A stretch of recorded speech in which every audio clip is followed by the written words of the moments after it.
Hey guys, welcome back to Trek on the Tube. As promised, I will be doing full breakdowns and reviews for every Star Trek Discovery episode, and what better place to start than episode 1?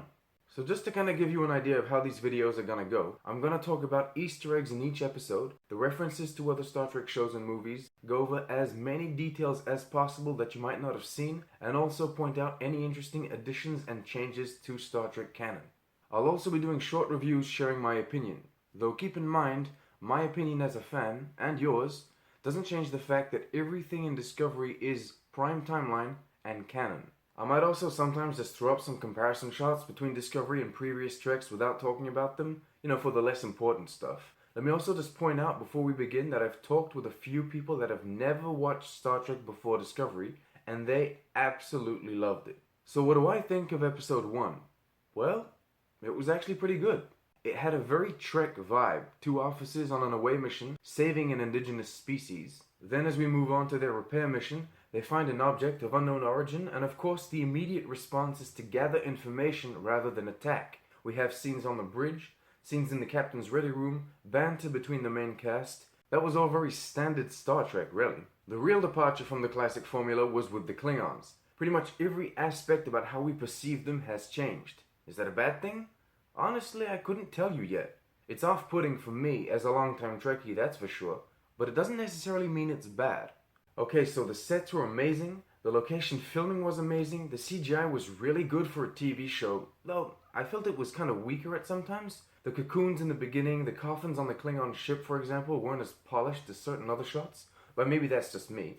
The acting was great overall. Doug Jones as Lieutenant Commander Saru was definitely the standout of this episode. I mean, he's already a fan favorite.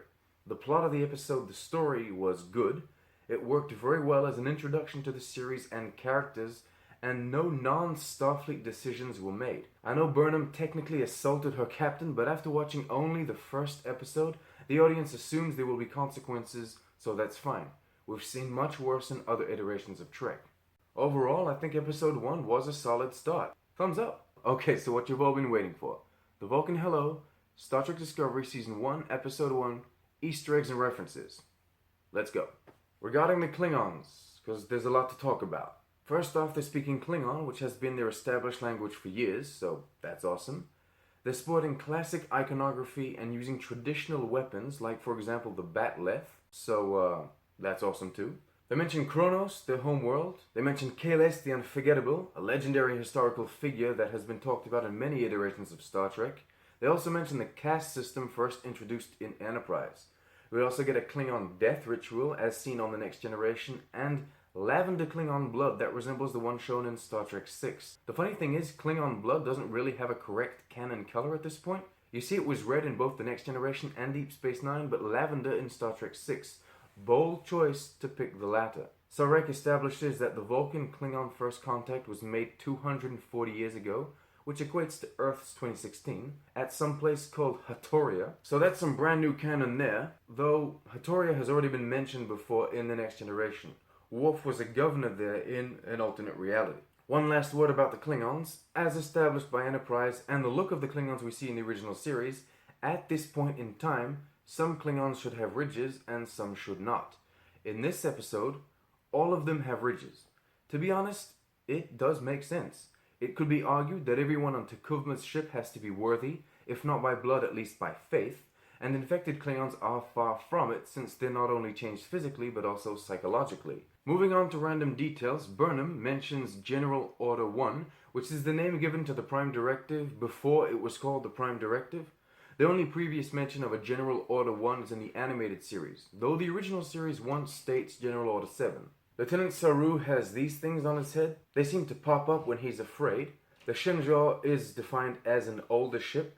That does explain why it has phase cannons, which are a weapon used in Star Trek Enterprise. It doesn't, however, explain the Red Alert graphic, which is the same one used as the original series movies. Some behind-the-scenes photographs reveal that the books in Captain Georgiou's ready room were actually named after original series episodes, and this bottle of wine is a Chateau Picard.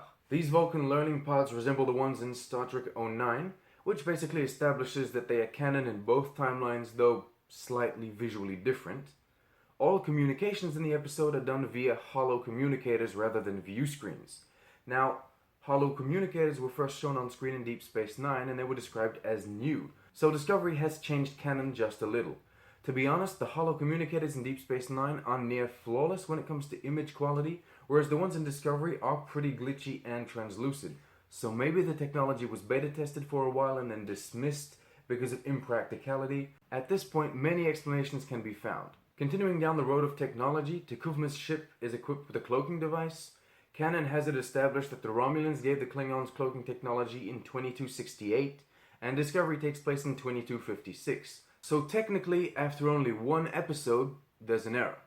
But more on that on my episode 2 review. Also, how the hell is that coffin floating? I see no tractor beams or anti-grav technology, so I'm just puzzled.